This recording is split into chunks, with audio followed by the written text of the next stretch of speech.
चलिए तो दोस्तों आज मैं आपको पढ़ाने जा रहा हूँ ये सोम MCQ फॉर कॉम्पिटिटिव एग्ज़ाम, यानी कि कुछ इम्पोर्टेंट कॉमन क्वेश्चन बताने जा रहा हूँ जो कि आपको हर एक कंपटीशन में काम देगा।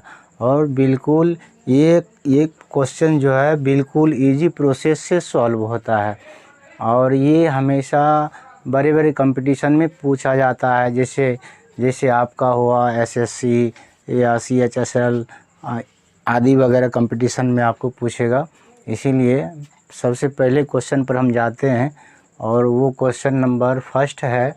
देखो, x पर 4 माइनस y पर 4 का मान क्या है जबकि x पर 3 माइनस y पर 3 बराबर 8 दिया हुआ है और x जोड़ y बराबर 2 का मान ये दिया हुआ है आपका। यानी कि क्या दिया हुआ है, पहले जो दिया हुआ है उसको लिख लेते हैं और जो निकालना होता है उस पर डिस्कस करते हैं, उस पर दिमाग लगाते हैं कि इस पर कौन सा फार्मूला हम पुट करेंगे। तो सबसे पहले जो दिया हुआ है उसको हम लिख लेते हैं। क्या दिया हुआ है हमारा x प्लस वाई, एक क्वेश्चन नंबर फर्स्ट है। x plus Y equal to 2 दिया हुआ है और x पर 3 माइनस y पर 3 बराबर 8 दिया हुआ है। मांग क्या रहा है, x पर 4 माइनस y पर 4, इसका मान मांग रहा है। तो सबसे पहले देखना ये है कि x पर 4 माइनस y पर 4 का तो फार्मूला होता नहीं है। इसका फार्मूला कैसे होता है, देखो ये x पर 2 पर हम इसको 2 लिख सकते हैं, माइनस y पर 2 पर पावर 2, ये हो गया हमारा x पर 4 माइनस y पर 4। ये हमारा सूत्र पर आ गया a square minus b square. a square minus b square बराबर क्या होता है, a plus b into a minus b। तो इसको हम लिखेंगे क्या, x square plus y square, ये हमारा a प्लस b आ गया। उसके बाद इंटू देंगे, उसके बाद a माइनस b यानी कि x square minus Y square. यदि इन दोनों का मान हमारा निकल जाता है तो इसका मान हमारा निकल जाएगा, लेकिन इन दोनों को मान निकालने के लिए हमें कुछ प्रोसेस करना पड़ेगा। क्या करना पड़ेगा सबसे पहले देखते हैं कि x square plus Y square का वैल्यू निकालते हैं। x square plus Y square बराबर a स्क्वायर जो b स्क्वायर बराबर होता है a प्लस b का होल स्क्वायर, यानी x प्लस वाई का होल स्क्वायर माइनस 2xy। ये हम फार्मूला लिखे, x square plus Y square बराबर x प्लस वाई का होल स्क्वायर माइनस 2xy। तो इसका भी मान हमको दिया हुआ नहीं है, इसका तो मान दिया हुआ है। चलो ये अगले स्टेप में हमको काम देगा, ठीक है। अब इसको हम क्या करेंगे, दूसरा फार्मूला अप्लाई करते हैं जिससे कि हमारा मान निकल जाए। तो क्या करेंगे इसको, तो इसका सूत्र लिखते हैं, X cube minus Y cube equal to A cube minus B cube बराबर a माइनस बी का होल क्यूब, यानी a प्लस बी का होल क्यूब। यहाँ पर क्या देंगे प्लस, यहाँ पर क्या देंगे a cube plus B cube. हाँ, a cube plus B cube, a cube minus B cube बराबर क्या होता है, a प्लस बी का whole cube minus 3ab minus 3xy into X plus Y. ये हमारा सूत्र है, ठीक है। यानी कि X cube minus Y cube बराबर एक्स प्लस वाई का whole cube minus 3xy into, ये हमारा प्लस आ जाएगा, ठीक है। A cube plus B cube equal to A plus B का whole cube minus 3x cube minus Y cube बराबर एक्स प्लस वाई का whole cube minus 3xy into X plus Y. अब देखना है कि यहाँ पर जो हमारा दिया हुआ है, यहाँ पर दिया हुआ है X cube minus Y cube, तो यहाँ पर क्या हमारा प्लस है। अच्छा ठीक है, तो इसको हम क्या करते हैं, इसका मान पुट करते हैं, इस पर 2 पर 3 -3 एक्स वाई का मान नहीं दिया हुआ, इसको हम लिख लेते हैं। फिर x प्लस वाई का मान हमारा दिया हुआ है 2, ठीक है। तो इसका वैल्यू कितना है हमारा, X cube plus Y cube का value X cube plus Y का वैल्यू, ये तो हमारा माइनस में सूत्र आता है, तो ये तो हमारा माइनस में सूत्र आता है। सॉरी, ये गलत लिखा गया है, इसको देखो, X cube minus Y cube ये सूत्र होता है, X cube minus Y cube equal to x plus Y का whole cube minus 3xy into X plus Y. अब इसका वैल्यू हमको दिया हुआ है 8, तो हम यहाँ पर लिख देते हैं 8 बराबर, ये आ गया, और लिखते हैं 8 बराबर, ये भी हमारा 8 हो जाएगा, माइनस ये कितना हो जाएगा 6xy, और 6xy को इधर हम लाते हैं, 6xy इक्वल टू 8 माइनस 8, और xy इक्वल टू हो गया 0/6 यानी कि 0। xy का कितना मान निकल गया 0। अब ये जो xy का मान निकला, ये मान हमें अगले स्टेप में कम देगा। क्या कम देगा, देखो हम जो ये सूत्र लिखे थे, X square plus Y square equal to x plus Y का होल स्क्वायर माइनस 2xy, इसका वैल्यू हमको निकालना है। काहे निकालना है, क्योंकि इसका हम सूत्र लिखे हैं X square plus Y square into X square minus Y square. तो x square plus Y square का जब मान हम निकाल लेंगे तो उसमें वैल्यू हम पुट कर देंगे, तो हमारा हिसाब सॉल्व हो जाएगा। अब देखो इसमें क्या करते हैं, इसका वैल्यू है हमारा कितना 2, इसको लिखते हैं 2 स्क्वायर, इसको क्या लिखते हैं 2 स्क्वायर माइनस 2 गुना एक्स वाई का हमारा मान निकला 2, ये कितना हो गया 4 माइनस 4 इक्वल टू 0, ठीक है। ये तो गलत हमको लग रहा है, कैसे गलत लग रहा है, ए स्क्वायर जोड़ बी स्क्वायर बराबर ए जोड़ बी का होल स्क्वायर, ए स्क्वायर जोड़ बी स्क्वायर बराबर ए जोड़ बी का होल स्क्वायर माइनस 2ab। तो हम सूत्र लिखे ए जोड़ बी का मान कितना, एक्स जोड़ वाई का मान कितना है 2 का होल स्क्वायर माइनस 2 गुने एक्स वाई का मान हमारा 0 निकला है, सॉरी यहाँ पर देना है 0। हाँ, ये क्या आ जाएगा, ये कितना आ जाएगा 2 दूनी 4 घटाओ 0 यानी 4 आ गया। कितना मान निकला इसका, एक्स स्क्वायर जोड़ वाई स्क्वायर का मान कितना निकला 4। अब ये इसका मान निकल गया, अब इसका मान निकालना है x square minus Y square. अब देखो ये जो है ए स्क्वायर घटा बी स्क्वायर यानी X square minus Y square को 2 फैक्टर में तोड़ देंगे, तो इसको हम लिख सकते हैं, क्या लिख सकते हैं, X square plus Y square, एक हो गया, इसको लिखेंगे X plus Y into X minus Y.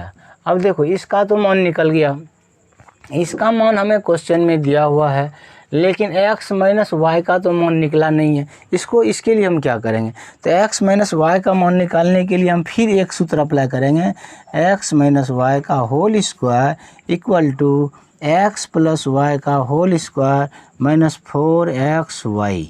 ये हमारा सूत्र माने कि हर एक स्टेप में आपको कुछ न कुछ फार्मूला का उपयोग करना पड़ेगा, जो कि आपका सॉल्यूशन आगे बढ़ते जाएगा।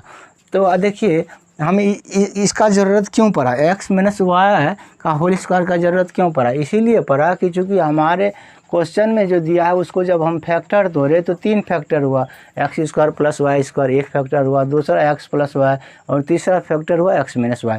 तो x square plus Y square तो मान हम निकाल लिए, उसके बाद एक्स प्लस वाई का मान जो है हमें क्वेश्चन में दिया हुआ है, लेकिन एक्स माइनस वाई का मान नहीं दिया हुआ है। तो एक्स माइनस वाई का मान निकालने के लिए तुरंत क्या किए, एक सूत्र का अप्लाई किए, एक्स माइनस का वाई का whole square equal to x plus Y का होल स्क्वायर माइनस 4xy।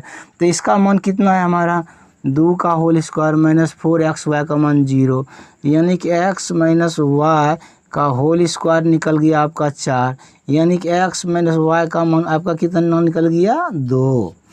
अब देखो तीनों फैक्टर का मान निकल गया, ये जो है x square plus Y square इसका मान हमारा निकल गया है कितना, ये 4 है, और x प्लस वाई ये इसका x प्लस वाई का मान हमारा 2 दिया हुआ है, और उसके बाद x माइनस वाई का मान अभी हम निकाले 2। इसको क्या करेंगे, इसको सबको बैठा देंगे सिर्फ, तो क्या हो जाएगा, ये हो जाएगा x पर 4 माइनस वाई पर 4 इक्वल टू, इसका मान कितना है देख लेते हैं। इसका मान है हमारा 4, ये हमारा 4 हो गया, और x प्लस वाई का मान कितना है 2, ये 2 हो गया। x माइनस वाई का मान कितना निकला, ये 2, टोटल कितना हो गया 16, ये आपका आंसर निकल गया। तो ये देखना है कि एक सम को बनाने के लिए हमें कितने फार्मूले की आवश्यकता पड़ा, जहाँ जहाँ जिस फार्मूले का आवश्यकता पड़ा उसको हम यूज़ किए, उसके बाद हमारा समस्या सॉल्व कर हो गया।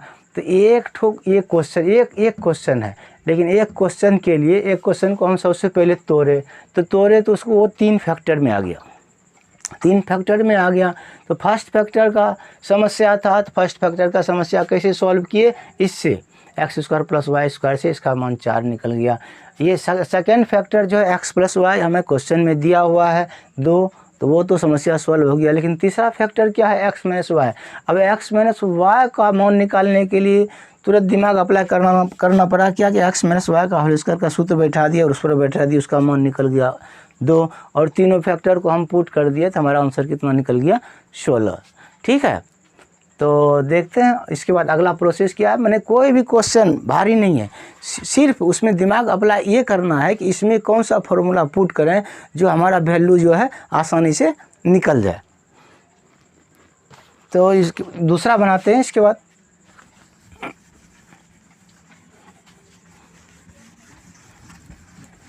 दूसरा क्वेश्चन है कि y माइनस 1/y का मान ज्ञात करें यदि y पर 4 प्लस 1/y पर 4 बराबर 34 है। ठीक है, तो जो दिया हुआ उसको पहले लिख लेते हैं। y पर 4 प्लस 1/y पर 4 बराबर ये हमारा 34 है। अब देखो ये हमारा दिया हुआ है, क्या दिया हुआ है, y पर 4 प्लस 1/y पर 4 बराबर 34 दिया हुआ है, और कह रहा है कि y माइनस 1/y का होल स्क्वायर क्या होगा। क्या कह रहा है y माइनस 1/y का होल स्क्वायर इक्वल टू वाट। ये क्या होगा, तो इसको देखो हम दिमाग अप्लाई करते हैं कि इसको कैसे बनाएंगे। सबसे पहले हम इसको लिख सकते हैं कि y स्क्वायर का whole square plus 1/y square, इसको भी हम होल स्क्वायर कर दिए। अब देखो क्या लिखे, इसको हम y पर 4 था तो इसको लिखे y स्क्वायर का होल स्क्वायर, ये भी हमारा y पर 4 हो गया, प्लस ये भी हमारा हो गया 1/y पर 4 हो गया। तो इतना सा हुआ, और उसके बाद इधर हमारा है 34 है। तो ये कोई फार्मूला पर बैठ नहीं रहा है, तो कोई फार्मूला पर बैठ नहीं रहा, इसको हम क्या करते हैं, इसमें +2 कर देते हैं। इसमें यदि +2 करेंगे, इधर यदि 2 बढ़ गया तो इधर भी हमारा 2 बढ़ जाएगा, तो दोनों बराबर रेशियो में आ जाएगा, दोनों बराबर हो जाएगा। अब देखो क्या किए, a स्क्वायर जोड़ b स्क्वायर जोड़ 2 दिया। उसके बाद यदि हम दे देते कि y square into 1/y square, हाँ, तो ये हमारा सूत्र पर बैठ जाएगा। जबकि ये दोनों जन y स्क्वायर 1/y स्क्वायर क्या होगा, कट जाएगा। तो क्या हुआ, a स्क्वायर जोड़ b स्क्वायर जोड़ 2ab। हाँ, कहने का मतलब हुआ कि a हुआ यानी y स्क्वायर जोड़ 1/y स्क्वायर, इसका होल स्क्वायर हो गया। ये टोटल का फार्मूला जो है, टोटल फार्मूला का क्या सूत्र हुआ हमारा, ये आ गया। देखो a स्क्वायर जोड़ b स्क्वायर जोड़ 2ab, यानी कि a प्लस b का होल स्क्वायर। यहाँ a के जगह पर क्या है y स्क्वायर, b के जगह पर 1/y square, a equal to हो गया हमारा कितना हो गया 36। हाँ, और हम लिख सकते हैं y square plus 1/y square equal to √36 आ जाएगा। ये हमारा कितना निकल गया 6, इसका मान निकल गया हमारा कितना 6। अब देखो ये जो है हमारा ये है, इसका मान निकालना है, तो पहले हम वही लिख लेते हैं y माइनस 1/y का होल स्क्वायर, यानी ये हमारा है a घटा b का होल स्क्वायर। ये क्या हमारा है, a घटा b का होल स्क्वायर। a घटा b का होल स्क्वायर बराबर क्या होता है, a square plus b square a square plus b square minus 2ab, ये ए हो गया, ये आपका बी हो गया। अब देखो ध्यान से क्या करना है, एक्स वाई घटा 1/y का होल स्क्वायर, हाँ बराबर क्या हो गया वाई स्क्वायर जोड़ 1/y स्क्वायर घटा 2 इंटू वाई इंटू 1/y, यानी कि क्या हो गया a घटा b का whole square equal to a square plus 2a² plus b square minus 2ab।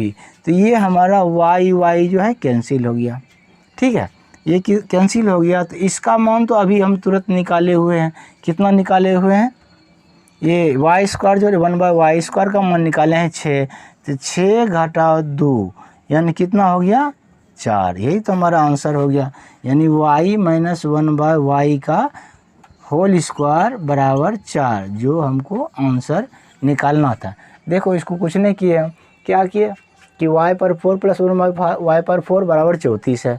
34 है तो ये किसी फार्मूला पर बैठ नहीं रहा है, तो हमने क्या किया इसमें +2 कर दिया। जब इधर LHS में +2 किए तो RHS में भी हमको +2 करना पड़ेगा, तो RHS में भी +2 कर दिए। तो ये जब +2 किए उसके बाद ये जो 2 किए y square into 1/y square को हम गौन भी रख सकते थे, लेकिन आपको दर्शा दिए कि ये जो y square into 1/y square है ए बी है, जो कि कट करके बराबर हो जाता है, इसीलिए 2 बचता है। तो ये हो गया y स्क्वायर का whole square plus 1/y square का होल स्क्वायर का होल स्क्वायर इक्वल टू कितना हो गया आपका 36 हो गया। कैसे हो गया a स्क्वायर जोड़ b स्क्वायर जोड़ 2ab यानी 36, a जोड़ b का होल स्क्वायर बराबर 36, a स्क्वायर यानी a जोड़ b बराबर कितना निकल गया 6 निकल गया। तो अब हमको मान किसका निकालना है y माइनस 1/y का होल स्क्वायर यानी a माइनस b का होल स्क्वायर, a स्क्वायर जोड़ b स्क्वायर माइनस 2ab, तो a स्क्वायर जोड़ b स्क्वायर मैंने इसका मान दिया हुआ है, y स्क्वायर जोड़ 1/y स्क्वायर का मान दिया हुआ है आपका कितना 6 घटा 2 कितना हो गया 4, जो कि आपका आंसर करेक्ट आ गया। इसके बाद चलते हैं तीसरे सवाल पर, बिल्कुल इजी है, जो कि आपको हर एक कंपटीशन में काम देगा। और इसको सॉल्व करने के बाद जो है ना आपका ब्रेन ऑटोमेटिक खुल जाएगा कि कौन सा सम में कौन सा फार्मूला को अप्लाई करना है जो कि हमारा आसानी से बन जाए। लेकिन सबसे पहले आपको ब्रेन को अप्लाई करना पड़ेगा कि जो हमारा दिया हुआ है इसमें कौन सा फार्मूला पुट करें जो कि हमारा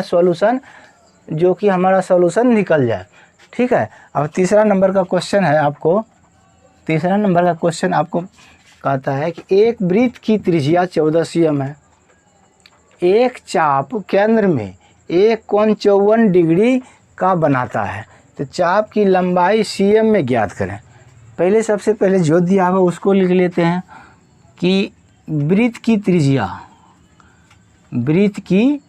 त्रिज्या जो दिया हुआ है यानी कि r बराबर है 14 cm, जो क्वेश्चन में दिया हुआ उसको सबसे पहले लिख लेते हैं, ठीक। और एक कोण 54 डिग्री है यानी थीटा इक्वल टू है आपका 54 डिग्री, लिख लिए। और कुछ दिया हुआ है, चाप की लंबाई cm में ज्ञात करें। तो जैसे मान लिया जाए एक सूत्र होता है कि चाप की लंबाई, मेंसुरेशन का सूत्र है, चाप की लंबाई बराबर सूत्र होता है पाई r थीटा बटे 180 डिग्री, ठीक है। चाप की लंबाई बराबर क्या होता है पाई r थीटा बटे 180 डिग्री। अब इसमें देखना है पाई का मान कितना पुट करेंगे, पाई इक्वल टू करेंगे 3.14, जो इसका करेक्ट वैल्यू होता है, ठीक है। तो इसको मान पुट कर देना है, पाई का मान कितना होगा 3.14, आर का मान कितना है आपका 14, थीटा का मान कितना है 54 बटे 180 डिग्री। इसको कटा देते हैं, 18 से कटाते हैं 3 बार में, एक कितना कर गया 10 बार में। इसके बाद क्या करेंगे गुना कर दो, ये कितना हो जाएगा 42 हो गया यानी 314 गुना 42 कर दो, कितना हो जाएगा 8 हो गया, 2 हो गया, 6 हो गया, ये 16 हो गया, 6 ये यहाँ पर 5 आ जाएगा, यहाँ पर 12 आ गया, ठीक है। ये आपका 8 हो गया, 11, 3 और 1, ठीक है। अब देखना है, मान लो यहाँ आपका दशमलव है, यहाँ पर आपका 3.14, 2 दशमलव यहाँ है, ठीक है। तो 2 अंक के बाद हम दशमलव बैठा देते हैं, कितना होगा 131.88 बटे हुआ 10। और यहाँ पर जो 10 है, एक जीरो है, तो एक जीरो है, दशमलव को हम एक अंक लेफ्ट साइड लाएंगे, ठीक है। तो ये हो जाएगा 13.188 यानी 188 का मतलब हुआ लमसम 200। हाँ, 188 का मतलब क्या हुआ, लमसम 200। तो इसको हम लिख सकते हैं 13.2 cm। यही हमारा चाप की लंबाई हुआ। सिर्फ मात्र आपको एक सूत्र याद रखना है कि चाप की लंबाई बराबर क्या होता है, पाई आर थीटा बटे 180 डिग्री। और त्रिज्यखंड का क्षेत्रफल क्या होता है, पाई आर स्क्वायर थीटा बटे 360 डिग्री। त्रिज्यखंड का क्षेत्रफल होता है पाई आर स्क्वायर थीटा बटे 360 डिग्री। और चाप की लंबाई बराबर क्या होता है, पाई आर थीटा बटे 180 डिग्री। तो ये मेंसुरेशन का, ये त्रिज्यखंड का 2 ही सूत्र है जिस पर का आपका सवाल पूरा बन जाएगा, ठीक है। बिल्कुल इजी वे में मात्र एक फार्मूला पर ये सवाल आपका बन जाता है। तो चलते हैं अब ये चौथे नंबर का क्वेश्चन पर।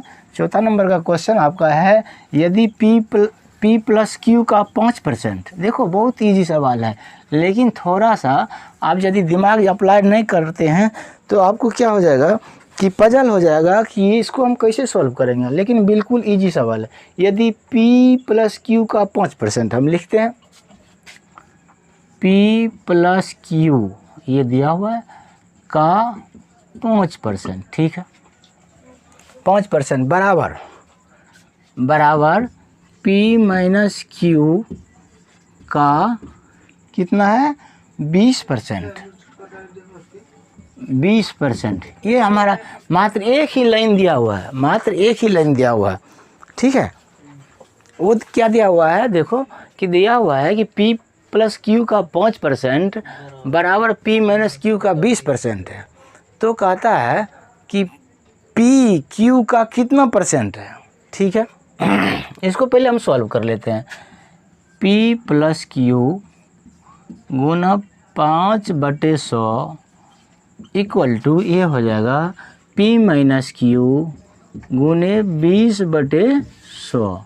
ये क्या हो गया, 100 हम कैंसिल कर सकते हैं क्योंकि नीचे में है और बराबर में है, ठीक है। इसको हम 5 से कटा सकते हैं, 5 का 5 और 5 जो के 20। तो ये हमारा क्या हो गया, P plus q equal to 4P minus q. ये आ गया, यहाँ पर हम लिख सकते हैं और P plus q equal to 4P minus 4Q। अब इसको हम क्या करेंगे, P को इधर ले आएंगे और Q को इधर ले आएंगे। पहले Q लिख लिए, प्लस माइनस 4Q है तो प्लस 4Q हो जाएगा। ये है 4P माइनस P हो गया, बिल्कुल नॉर्मल चीज़ है। क्या किए, पक्षांतर करने के बाद चिन्ह जो है ना वो उलट जाता है। ये माइनस 4Q था, इसको LHS तरफ लाए तो प्लस 4Q हो गया। ये प्लस P था, इसको RHS तरफ लाए तो क्या हो गया, माइनस P हो गया। ये कितना आ गया आपका, ये हो गया 5Q इक्वल टू 3P। अब ये देखना है कि 5Q बराबर 3P, ठीक है। तो हम इससे P का मान निकाल लेते हैं और P इक्वल टू क्या हो जाएगा, 5Q/3। ये हमारा Q का मान निकला, P का मान निकला, जो कि अगले स्टेप पे हमको काम देगा, ठीक है। तो क्या निकला, P इक्वल टू 5Q/3। अब ये कह रहा है, क्या कह रहा है कि P Q का कितना परसेंट है। तो हम मान लेते हैं P इक्वल टू Q का X% है। हम नहीं जानते हैं कि कितना परसेंट है, तो उसको क्या मान लिए हम, X% है। उसको क्या मान लिए, X% है। तो P का मान देखो कितना है, 5Q/3 यहाँ पर लिखते हैं और 5Q/3 इक्वल टू Q गुने X/100। ये हमारा Q कैंसिल हो गया, तो बचा क्या, उसको लिखते हैं 5/3 इक्वल टू X/100 और इसको क्रॉस मल्टीप्लिकेशन करेंगे। क्रॉस मल्टीप्लिकेशन कर करें क्या हो जाएगा 3x = 500 और x = 500/3, ठीक है। तो ये हो जाएगा 16 48 और उसके बाद क्या हो जाएगा, तो 20 हो गया, 6 18 166.2/3%। ये हमारा सॉल्व हो गया। Be silent. तो देखो क्या हुआ है, P + Q का 5% बराबर P - Q का 20% दिया हुआ है।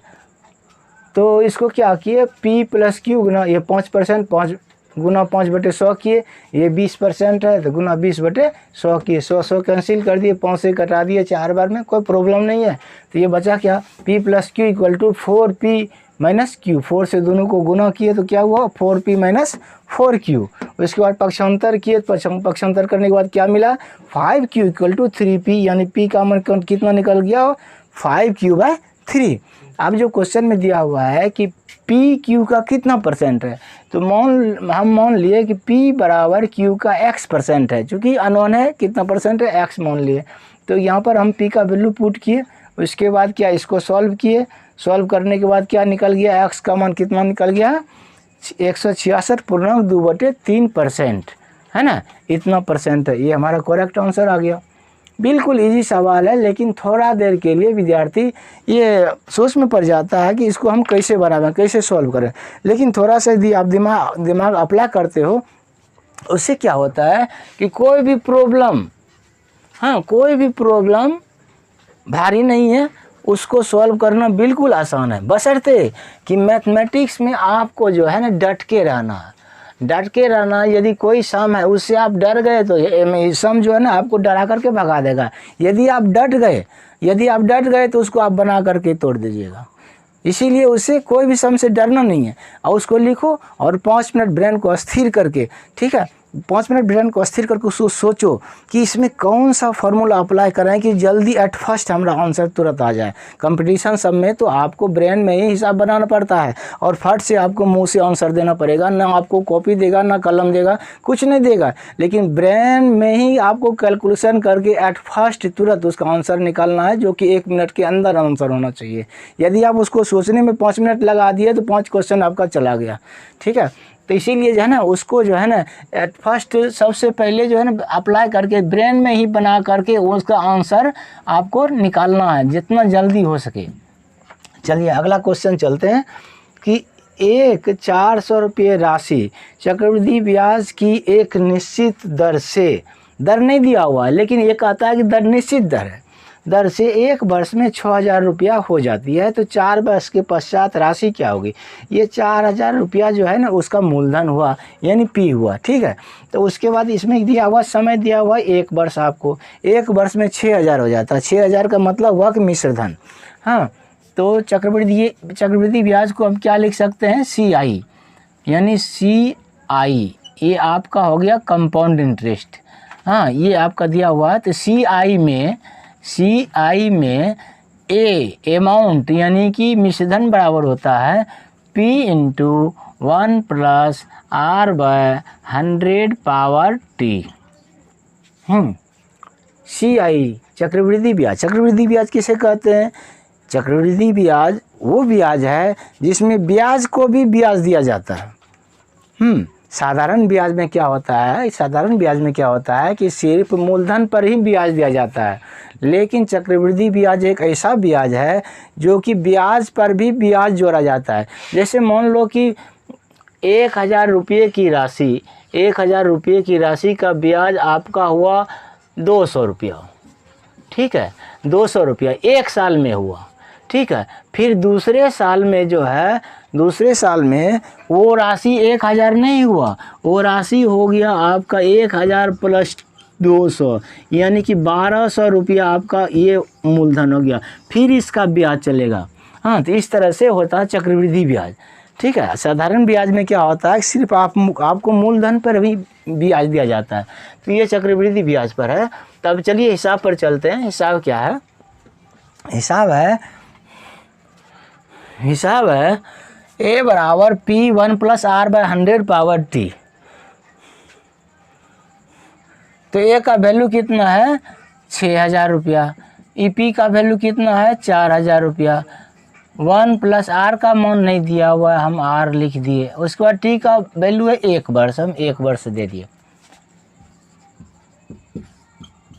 अब देखो इसको क्या, इससे हमको आर का मान निकालना। आर का मान कैसे निकालेंगे, आर का मान हम कैसे निकालेंगे, तो इसको कर देंगे, इसको हम कटा भी सकते हैं, यहाँ पर 0 0 कटा सकते हैं।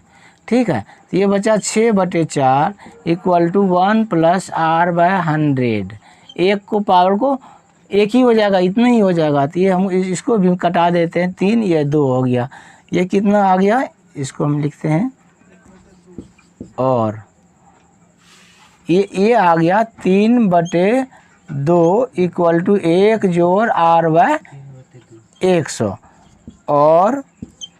और एक को इधर लाते हैं, 3/2 minus 1 equal to r by 100। और ये कितना हो जाएगा 2 हो गया, ये 3 माइनस 2 यानी आर बाय 100 हो गया। ये आ गया 1/2 इक्वल टू आर बाय 100। इसको हम 2 से कटा सकते हैं, 50। ठीक है, और आर बराबर निकला आपको 50%। ये आर का मान हमारा निकल गया, कितना निकला 50%। उसके बाद दूसरा सूत्र लिखेंगे, उसमें आर का वैल्यू पुट करेंगे, टी का वैल्यू पुट करेंगे, तो ये का मान हमारा निकल जाएगा। तो ये सूत्र लिखते हैं पहले। तो ये सूत्र है हमारा P1 plus r by 100 power t. हमने क्या किया, सूत्र लिख लिया। तो ए का मान निकालना है, पी का मान तो हमको दिया हुआ ही है 4000। एक जो आर का मान लिख देते हैं 50/100, एक पावर है 4 वर्ष, इसको हम कटा देते हैं 2 बार। ये कितना हो जाएगा 4000 हो गया। ठीक है, इसके बाद 1 प्लस 1/2 को पर पावर 4, ये हमारा हो गया 4000। ये हो जाएगा कितना 3/2 को हम 4 बार लिखेंगे, चूँकि पावर 4 है। चलिए हम लिख दिए इसको, 3/2 को कितने बार लिख दिए 4। ये हो गया ना आपका 2 एलसीएम हुआ, 2 + 1 यानी 3/2 हो गया, है ना। इसको हम 4 बार लिख दिए। इसको हम कटाते हैं, 2 दूनी 4, ये आपका 1000 हो गया।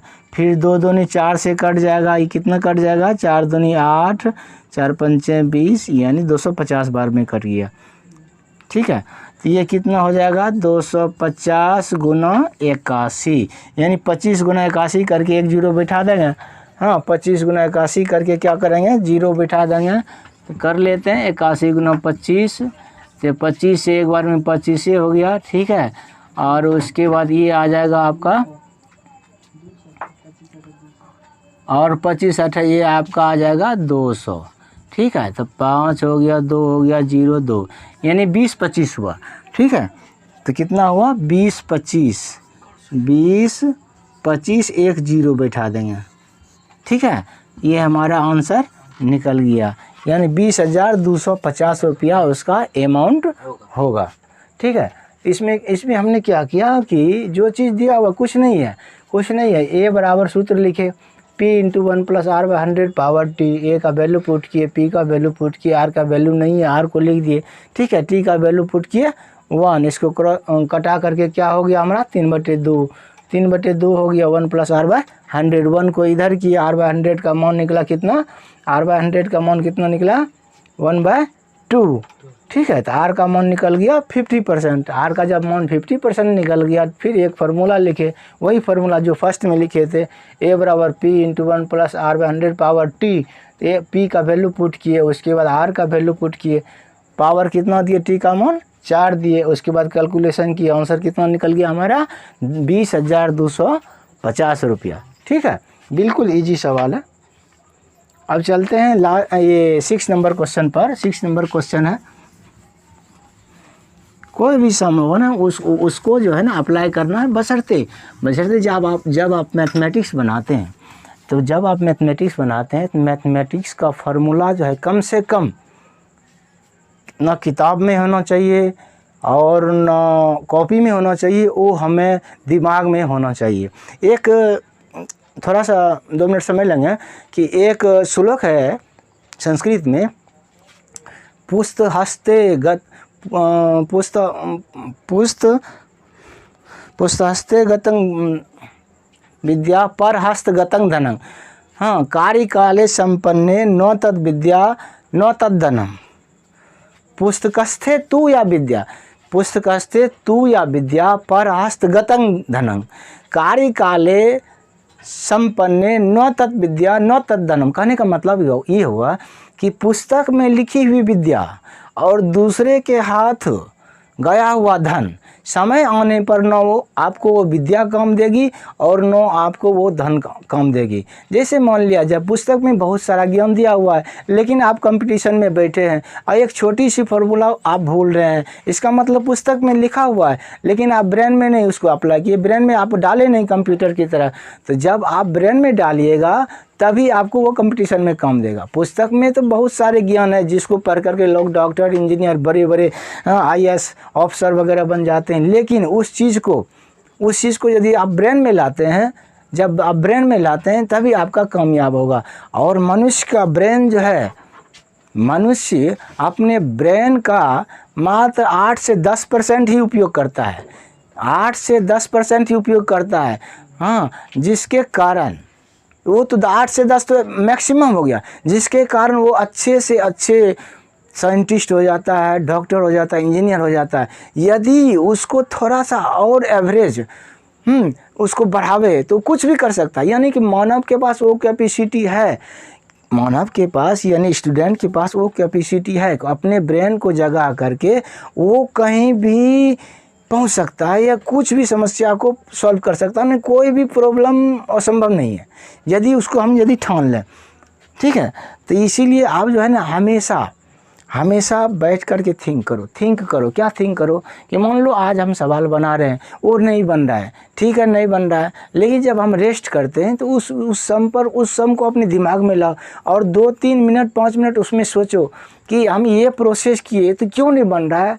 चलो ठीक है, अगले समय यानी सवेरे समय में हम दूसरे प्रोसेस से अप्लाई करेंगे, आपका श्योर एंड सर्टेन वो सवाल आपको बन करके हाथ में आ जाएगा। लेकिन बशर्ते जो सवाल नहीं बना उसको आप छोड़ दोगे तो छोड़िए, इसको छोड़ देते, चलो दूसरा बनाते हैं, बस हो गया। वो आपका सवाल कभी नहीं बनेगा, वो हेडेक हो गया। और खुदा न खासे यदि वही सवाल आपको कंपटीशन में आ गया तो आप क्या करेंगे। हाँ, इसीलिए कोई सवाल को छोड़ना नहीं है। यदि नहीं बन रहा है ठीक है, उसको थोड़ा देर के लिए छोड़ दो और 2-4-5 मिनट या 10 मिनट एक दिन दूसरे दिन उस पर कहीं भी रहो, उस पर थिंक करते रहो, ऑटोमेटिक दूसरे दिन आपका सवाल हाथ में आ जाएगा, ठीक है। इसीलिए हमेशा थिंक करना, सोचो। और टाइम इज मनी, समय का उपयोग करो। टाइम इज प्रीशियस, समय बहुत मूल्यवान है। इसको यदि आप यूज़ करोगे, यदि आप यूज़ करोगे तो समय भी आपको उस मुकाम पर पहुंचा देगा जो आपका नाम रोशन करने के लायक हो जाएगा। यदि आप समय का उपयोग नहीं करोगे तो आप जो है ना जहीं का तहीं यानी माइनस पॉइंट पर चले जाओगे। जब अभी कंपटीशन का युग है, हर एक पल का वैल्यू है, और उसको आप सही तरीके से यूज करो।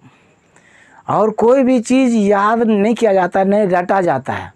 याद करने से हम उस चीज़ को याद कर लिए, कोई भी हिसाब को हम याद कर लिए कि इसका उत्तर इतना है, इसका उत्तर इतना है, लेकिन वो याद कर क्या हुआ, हो सकता है उसके स्थान पर आपको पैटर्न बदल देगा तो उसका उत्तर आप कैसे निकालिएगा। इसीलिए उसको जो है समझने का कोशिश कीजिए किस प्रोसेस से बना है और उसका सॉल्यूशन क्या है। तो कोई भी हिसाब है, ठीक है, हिसाब ठीक है, वही हिसाब है लेकिन उसका पैटर्न बदल दिया है, हमको प्रोसेस याद है, उसको हम सॉल्व कर देंगे, है ना। इसीलिए हमेशा जो है ना थिंक करो, बगैर थिंक किए हुए कुछ नहीं होता। ये देखो 6 नंबर का सवाल है, चलते आते हैं अब सवाल पर कि दी गई आकृति में, ये हमारा आकृति दिया हुआ, पहले हम आकृति बना लेते हैं। देखें दूसरा पेन है क्या,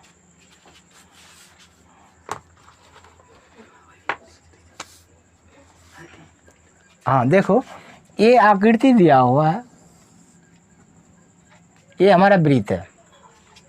वृत्त में क्या है कि 2 जीवा है, एक PQ है, एक RS है, ठीक है। हम भी खींच लेते हैं, ये हमारा PQ जीवा है,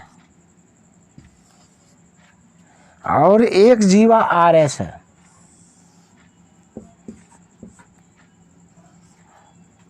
और आपको एक चीज़ याद होना चाहिए कि वृत्त की केंद्र से खींची गई सबसे बड़ी जीवा वो व्यास होता है। यदि वो केंद्र से होकर गुजरे तब, यदि केंद्र से होकर ना गुजरे तो व्यास नहीं हो सकता। तो ये तो हमारा मान लो यहाँ पर केंद्र O बिंदु है, ये तो केंद्र से होकर गुजरने रही है, लेकिन दो जीवा है PQRS जिसका वैल्यू कुछ दिया हुआ है। PL बराबर है, मान लो यहाँ पर L बिंदु पर काटती है, तो PL बराबर दिया हुआ है 9 cm आपको। ठीक है, हम लिख देते हैं 9 cm। और LQ बराबर 4 cm, LQ बराबर ये हमारा है 4 cm। ठीक है, अब उसके बाद क्या है कि LS ये दिया हुआ है, LS 6 cm दिया हुआ है। तो मांग रहा है आपको RL, इसका मान नहीं है, इसको हम X मान लेते हैं। चलिए 4 भाग है, 4 भाग में 3 भाग का मान दिया हुआ है और चौथे भाग का मान नहीं दिया हुआ है, तो उसको क्या मान लिए हम, X मान लिए। तो ये क्या कहते हैं, इसका ये फार्मूला हो जाएगा कि PL इंटू LQ, सिर्फ याद रखना है PL into LQ equal to RL into LS। बस एक ही लाइन याद रखेंगे, ये सॉल्व हो जाएगा हमारा। क्या लिखे कि ये PL गुना LQ equal to RL into LS। एक लाइन याद रखें, उसके बाद क्या करेंगे, इसमें वैल्यू हम पुट कर देंगे। PL का वैल्यू लिखते हैं कितना, 9 cm, LQ 6 cm equal to RL का मान हम X मान लिए हैं, X गुने LS का मान है कितना, LS का मान देखो, सॉरी इसमें देखो PL का मान कितना है, PL का 9 cm और LQ का मान है हमारा 4 cm, ये हमारा कितना है 4 cm। चलो 4 cm लिख दिए। और RL का मान हमारा X है, LS का मान है कितना 6 cm। ठीक है, तो इसको हम लिख सकते हैं X इक्वल टू क्या हो जाएगा, 9 गुना 4/6, 9 गुना 4/6। इसको कटा दो 3 से, 3 बार में, ये 2 बार में, ये कितना हो जाएगा 2 बार में, कितना हो जाएगा 6 cm, 6 cm, 6 cm। ठीक है, कितना आ गया 6 cm। देखो इसको एक बार फिर से समझ लो कि ये प्रश्न दिया हुआ है कि दी गई आकृति में जीवाएं PQ और RS एक दूसरे को L बिंदु पर काटती है, तो RL की लंबाई ज्ञात करें। ये दिया हुआ है PQ और RS एक दूसरे को O बिंदु पर काटती है। PL 9 cm, LQ 4 cm, LS 6 cm, RL equal to X। तो ये हम लिखे PL into LQ equal to RL into LS, value put के कितना मन निकल गया 6।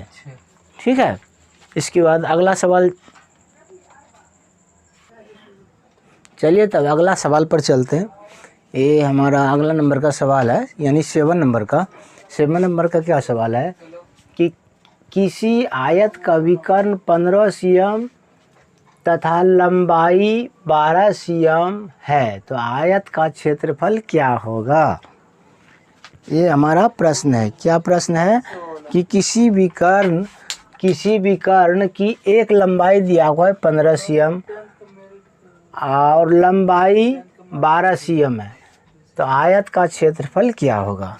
सबसे पहले क्या करेंगे इसको, सबसे पहले तो आयत का क्षेत्रफल बराबर क्या होता है, लंबाई गुना चौड़ाई। आयत का क्षेत्रफल बराबर क्या होता है, लंबाई गुना चौड़ाई। चलिए आयत के बारे में थोड़ा सा जान लेते हैं। देखो ये हमारा आयत हुआ, ठीक है, ये हमारा क्या हुआ, ये हमारा क्या हुआ, आयत हुआ। आयत में क्या होता है, आयत किसे कहते हैं, आयत यानी कि वह वर्ग है, आयत वह वर्ग है जिसके आमने सामने की भुजा बराबर हो। वर्ग में क्या होता है कि चारों भुजा बराबर होता है, वर्ग में चारों भुजा बराबर होता है, लेकिन आयत में क्या होता है कि आमने सामने का भुजा जो है बराबर होना चाहिए। और हमने क्या प्रश्न क्या बोला कि आयत वह वर्ग है, तो वर्ग का मतलब है कि चारों भुजा बराबर हो और प्रत्येक कोण समकोण हो। हाँ, आयत वह वर्ग है, आयत वर्ग ही है, लेकिन इसमें क्या है कि आमने सामने का भुजा बराबर होता है। यानी आयत किसे कहते हैं, जिस क्षेत्र की चारों भुजाओं में से आमने सामने की भुजा बराबर हो और प्रत्येक कोण समकोण हो, वो हमारा आयत है। हाँ, तो आयत का क्षेत्रफल बराबर यानी एरिया बराबर होता है L इंटू बी। ये हमारा लंबाई हो गया, ये हमारा L हो गया, ये हमारा B हो गया। ठीक है, ये हमारा L यानी लंबाई, ये हमारा चौड़ाई। आयत का क्षेत्रफल बराबर होता है L इंटू बी। तो एक विकर्ण दिया हुआ है 15 cm। मान लो एक विकर्ण है, विकर्ण जो एक सिरे से दूसरे सिरे को काटती है, सी डी। तो ये है ना, एक कोने से दूसरे कोने को जो काटेगा वो हमारा विकर्ण होगा। यानी बी डी दिया हुआ है कितना, 15 cm। ये हमारा दिया हुआ है 15 cm। ठीक है, और एक भुजा की लंबाई यानी L बराबर दिया हुआ है 12 cm। ठीक है, तो कहता आयत का क्षेत्रफल, आयत का क्षेत्रफल बराबर होता है L इंटू बी। अभी यहाँ पर देखो ध्यान से, क्या आयत का A बराबर होता है L इंटू बी। तो L तो हमारा दिया हुआ है, लेकिन ये B जो हमारा दिया हुआ नहीं है। तो B जब दिया हुआ नहीं है तो इसके लिए हम तुरंत ब्रेन में अप्लाई करेंगे कि इसको, इससे B हम कैसे निकालेंगे, कौन सा सूत्र का अप्लाई करेंगे जो कि B निकल जाए। हाँ, तो B निकालने के लिए हमको क्या करना पड़ेगा, एट फर्स्ट तो हमारा ये जो है 90 डिग्री है। देखो इसको हम दो प्रोसेस से बना सकते हैं। कैसे बना सकते हैं कि BCD ये हमारा एक समकोण त्रिभुज हो गया। BCD क्या हो गया, एक हमारा समकोण त्रिभुज हो गया। तो BCD जब समकोण त्रिभुज हो गया तो ये BD हमारा कर्ण हो गया और ये हमारा लंब हो गया, ये हमारा आधार हो गया। तो इससे जो है हम लंब यानी लंब, ये जो लंब हुआ ये हमारा B है। ठीक है, तो इस ऐसे भी निकाल सकते हैं, ऐसे भी निकाल सकते हैं। यानी कि BC स्क्वायर इक्वल टू लिख सकते हैं BD square minus CD square. देखो लिखे, हम लिखे क्या लिखे कि लंब स्क्वायर बराबर कर्ण स्क्वायर घटा आधार स्क्वायर। ठीक है, तो कर्ण स्क्वायर यानी कर्ण का मान कितना है 15, इसको हम लिखेंगे 15 स्क्वायर घटाओ कितना 12 स्क्वायर लिख दिया हम। तो 15 का स्क्वायर कितना हो जाएगा 225, 12 का स्क्वायर हो जाएगा 144। कितना हो जाएगा आपका ये 5 में 15 में 5 में 4 जाएगा तो 1 हो गया। और उसके बाद ये कितना हो जाएगा 12 में 4 जाएगा तो ये बच जाएगा 8, यानी 81 निकला। यानी BC का मान कितना आपका निकल गया, अंडर रूट 81 कर देंगे। 81 का वर्गमूल क्या होता है, BC का मान कितना निकला 9 cm। देखो इस प्रोसेस से हमारा 9 cm निकल गया। इस प्रोसेस से, ये फर्स्ट प्रोसेस हुआ। ठीक है, ये फर्स्ट प्रोसेस हुआ। अब देखते हैं सेकेंड प्रोसेस। ये फर्स्ट प्रोसेस, मान लीजिए फर्स्ट प्रोसेस याद नहीं हो रहा तो फिर दूसरे प्रोसेस से भी निकाल सकते हैं। ठीक है, दूसरे प्रोसेस से निकाल सकते हैं। दूसरे प्रोसेस से एक सूत्र होता है विकर्ण का कि आयत का विकर्ण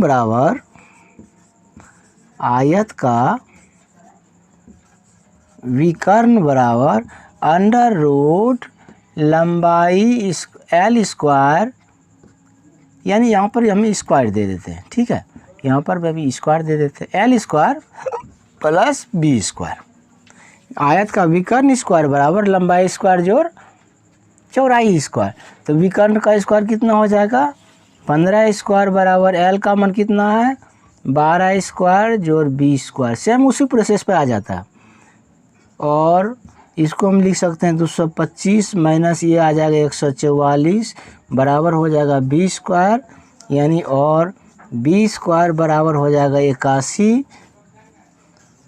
और B बराबर हो जाएगा 9 CM। जस्ट वही है, सिर्फ डिफरेंस ये है कि समझने का डिफरेंस क्या है कि एक तो हम आयत का विकर्ण स्क्वायर पर सूत्र लिख दिए, आयत का विकर्ण स्क्वायर बराबर L स्क्वायर जो B स्क्वायर, उसके बाद इसमें हम वैल्यू पुट कर दिए तो हमारा निकल गया B का मान 9 CM। ठीक है, और फर्स्ट पर ये हमारा मान लो ये सेकेंड प्रोसेस हुआ। फर्स्ट प्रोसेस में हम क्या किए, फर्स्ट प्रोसेस में हम समकोण त्रिभुज पर चले गए। फर्स्ट प्रोसेस में हम क्या चले गए, समकोण त्रिभुज पर। कौन सा समकोण त्रिभुज है, BCD, यानी BCD समकोण त्रिभुज हो गया, BD आपका कर्ण हो गया, ठीक है, और CD आपका आधार हो गया, ये B जो है आपका लंब हो गया। यानी कि हम लिख सकते हैं कि लंब स्क्वायर बराबर कर्ण स्क्वायर घटा आधार स्क्वायर, जो हम लिखे हुए हैं, है ना। BC स्क्वायर बराबर BD स्क्वायर घटा CD स्क्वायर, उसके बाद वैल्यू पुट किए, इसमें भी हमारा 9 CM निकल गया। तो हम जो है ना इसको 2 प्रोसेस से बना सकते हैं, और जो प्रोसेस आपको इजी लगा, हालांकि आपको दोनों प्रोसेस याद रखना चाहिए। मान लो ये जो है, ये जो आपका बेसिक प्रोसेस हुआ, ये जो आपका बेसिस प्रोसेस हुआ, और ये जो है ब्रेन अप्लाई करके प्रोसेस हुआ। ठीक है, ये आपको ब्रेन अप्लाई करके इसका वैल्यू निकालना है, BC का वैल्यू कितना निकला, 9 CM। ठीक है, एक समकोण त्रिभुज मान करके हम इसका BC का वैल्यू निकाल लिए। दूसरा क्या किए, आयत का विकर्ण स्क्वायर बराबर L स्क्वायर जो और B स्क्वायर, इस पर हम दोनों का वैल्यू 9 CM निकल गया। ठीक है, तो इसके बाद चलते हैं, आप क्या कहते हैं, अगले सवाल पर चलते हैं। ये है प्रॉफिट एंड लॉस का सवाल। प्रॉफिट एंड लॉस में भी थोड़ा कुछ फार्मूला है जो आपको लिखा देते हैं, जो आपको भविष्य में बहुत काम देगा। प्रॉफिट एंड लॉस को पहले समझो कि ये प्रॉफिट और लॉस है क्या चीज़। प्रॉफिट एंड लॉस देखो, लाभ और हानि, ये तो नॉर्मल बात है। कोई भी आदमी कहता है कि इसको लाभ हो गया, इसको हानि हो गया, इसको लाभ हुआ, इसको हानि हुआ। ठीक है, तो लाभ कब होता है और हानि कब होता है। अब देखो कि मान लो कि एक साइकिल 500 रुपये में ख़रीदा गया और उसको 400 रुपये में बेचा गया। एक साइकिल 500 रुपये में ख़रीदा गया और उसको 400 रुपये में बेचा गया। तो एक हुआ वह खरीद, यानी कि खरीद कॉस्ट प्राइस हुआ, और एक हुआ बेचा गया विक्रय मूल्य यानी सेलिंग प्राइस। तो सबसे पहले ये समझना है आपको कि कॉस्ट प्राइस और सेलिंग प्राइस है क्या। तो जिस मूल्य पर हम कोई भी चीज़ खरीदते हैं, जिस मूल्य पर कोई भी वस्तु खरीदते हैं, वो हमारा क्रय मूल्य होता है, यानी कि कॉस्ट प्राइस होता है। और जिस मूल्य पर कोई भी वस्तु हम बेचते हैं, वो हमारा क्या होता है, सेलिंग प्राइस होता है, विक्रय मूल्य। तो यदि मान लिया जाए हम कम में ख़रीद लिए और ज़्यादा में बेच दिए, तो ज़्यादा में बेचने का मतलब हमको प्रॉफिट हो गया। ठीक है, और कोई भी वस्तु हम ज़्यादा में ख़रीद लिए और उससे कम ही दाम में हम बेच दिए, तो कम दाम में जब हम ज़्यादा में ख़रीदे और कम दाम में बेचे, तो इसका मतलब हमको लॉस हुआ, यानी घाटा हुआ। तो ये तो नॉर्मल बात है कि क्या है कि यदि हम ज़्यादा में ख़रीदते हैं और कम में बेचते हैं, तो ऑटोमेटिक हमें क्या होगा, लॉस होगा, घाटा होगा, हानि होगा। और यदि कोई वस्तु हम कम में ख़रीद लेते हैं, ठीक है, और उसको ज़्यादा में बेचते हैं, तो ज़्यादा में बेचते हैं तो ऑटोमेटिक हमें प्रॉफिट होगा, लाभ होगा, नफ़ा होगा। ठीक है, तो मान लिया जाए एक फ्रिज हम 5000 रुपये में ख़रीदे, ठीक है, उसको लाने में हमें 200 रुपया खर्चा हो गया। अब 5000 रुपया में ख़रीदे, 200 रुपया खर्चा हो गया, और उसको जो है ना, उसको जो हम 4500 रुपये में बेच दिए, किसी कारण से मान लिया जाए ख़राब हो गया, उसको हम 4500 रुपये में दूसरे के हाथ बेच दिए। अब देखो क्या होता है कि हम चूँकि 5000 में ख़रीदे हैं, उस सामान को ख़रीदे हैं, प्लस 200 रुपया लाने में भी भाड़ा लग गया, तो यानी 5200 रुपया तो हमारा ये तो अपना लागत मूल्य हो गया जिस पर हम ख़रीदे हैं। लेकिन किसी कारण से ख़राब होने की वजह से उसको हम दूसरे के हाथ में बेच दिए। कितने में बेच दिए, 4500 रुपये में। तो सर ये तो हमारा CP हो गया, जिस मूल्य पर हम खरीदे हैं। तो सीपी में क्या होता है कि क्रय मूल्य और जो ऊपरी भी अलग से जो खर्चा करते हैं उसमें हम प्लस ऐड करते हैं। हाँ, तो ये है ना टोटल सीपी आ जाता है हमारा। तो टोटल सीपी कितना हो गया, 5200 रुपया हो गया, 5200 रुपया। उसके बाद एसपी है, एसपी यानी सेलिंग प्राइस, उसको हम 4500 रुपये में बेच दिए। अब देखो हमें क्या होता है, क्या होता है, तो ये हमारा ये जो है घाटा हो गया, कितना 12 में पहुंच गया, यानी 700 रुपये का हमको घाटा लग गया।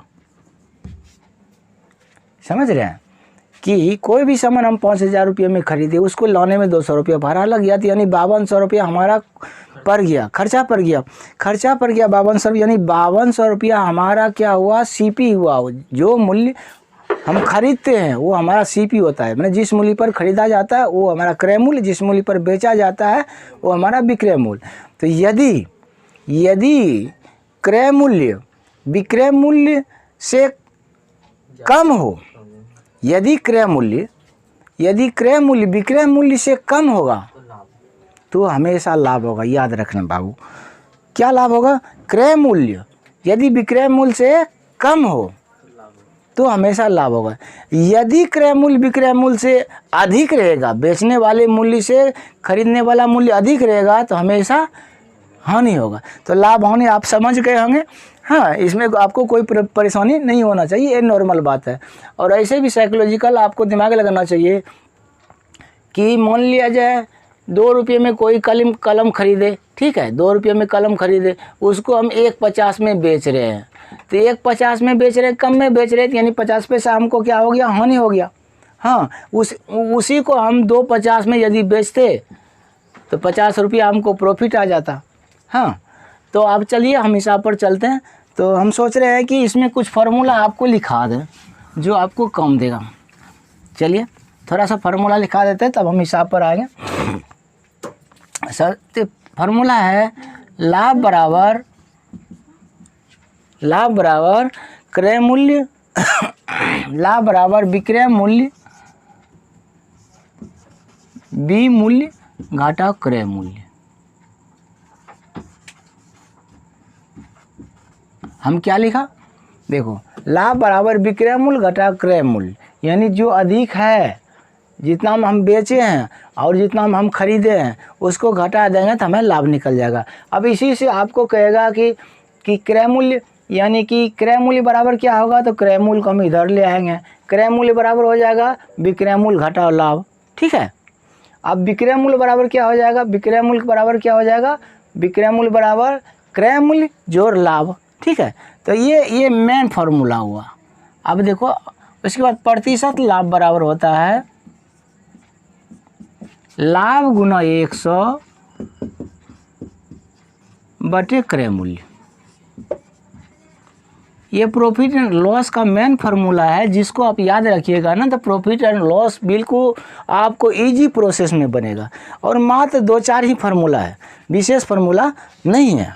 अब देखो लाभ का मात्र 2 ही सूत्र याद रखना है। क्या याद रखना है, लाभ बराबर विक्रय मूल्य बटा क्रय मूल्य, प्रतिशत लाभ बराबर लाभ गुना 100 बटे क्रय मूल्य। अब चलते हैं हानि पर। हानि बराबर होता है क्रय मूल्य घटा विक्रय मूल्य, क्रय मूल्य घटा विक्रय मूल्य लिख दिए। हानि बराबर क्या होगा, क्रय मूल्य घटा विक्रय मूल्य। हमेशा हानि में जो है क्रय मूल्य ज़्यादा होगा और बेचने वाला मूल्य कम होगा। समझ रहे हैं, हानि बराबर क्या होता है, क्रय मूल्य घटा विक्रय मूल्य। अब इससे आपको यदि क्रय मूल्य पूछ दे कि क्रय मूल्य बराबर क्या होगा, तो क्रय मूल्य बराबर विक्रय हानि जोड़ विक्रय मूल्य, हानि जोड़ विक्रय मूल्य दोनों को जोड़ देंगे तो क्रय मूल्य निकल जाएगा। मान लिया जाए आपका विक्रय मूल्य पूछ दे कि विक्रय मूल्य बराबर क्या होगा, तो विक्रय मूल्य बराबर क्रय मूल्य में क्या करेंगे, हानि को घटा देंगे। प्रतिशत हानि बराबर हानि गुना 100 बटे क्रय मूल्य, क्रय मूल्य। देखो लाभ का 2 सूत्र हुआ, हानि का 2 सूत्र हुआ। अब चलते हैं, यदि लाभ की दर प्रतिशत में मालूम हो, ध्यान देने वाली बात है कि यदि लाभ की दर प्रतिशत में मालूम हो तो विक्रय मूल्य बराबर होता है क्रय मूल्य गुना 1 जोड़ दर बटे 100। लाभ दर दे देते, लाभ दर बटे 100, ये हमारा हुआ। यदि लाभ की दर प्रतिशत में मालूम है, जैसे हमारा हिसाब में दिया हुआ है कि 25% का लाभ होता है, तो यहाँ पर लाभ दर दिया हुआ है तो वहाँ पर देंगे 25%। यदि लाभ की दर मालूम हो प्रतिशत में तो विक्रय मूल्य बराबर होता है क्रय मूल्य गुना 1 जोड़ लाभ दर बटे 100, और क्रय मूल्य बराबर होता है मूल्य बराबर विक्रय मूल्य बटे विमूल्य बटे 1 प्लस लाभ दर बटे 100। बस यही सूत्र है, बस इतना ही याद रखना है। अब देखो, ये लाभ की दर प्रतिशत में मालूम रहे तो यहाँ पर क्या दिए, हम प्लस दिए, ठीक है। अब यदि हानि का दर मालूम रहेगा तो सिर्फ इसमें माइनस लगा देना है। हाँ, हानि का दर यदि आप वो भी लिख देते हैं कि यदि हानि दर मालूम हो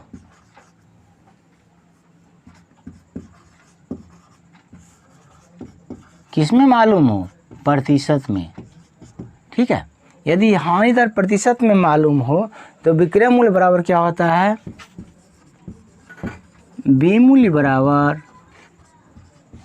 क्रय मूल्य गुना 1 घटा दर हानि दर, यहाँ पर क्या लिखेंगे, हानि दर बटे 100, और क्रय मूल्य बराबर विमूल्य बटे 1 घटा हानि दर बटे 100। ये प्रॉफिट एंड लॉस का मेन फार्मूला है, जिस पर कि आपका प्रॉफिट एंड लॉस का पूरा सवाल सॉल्व हो जाएगा, ठीक है। मात्र 6 फार्मूला है जिसको आपको याद रखना है। लाभ का 2 फार्मूला हो गया, हानि का 2 फार्मूला हो गया, लाभ दर का 2 फार्मूला हो गया, और हानि दर का 2 फार्मूला हो गया। चलिए अब सवाल पर चलते हैं।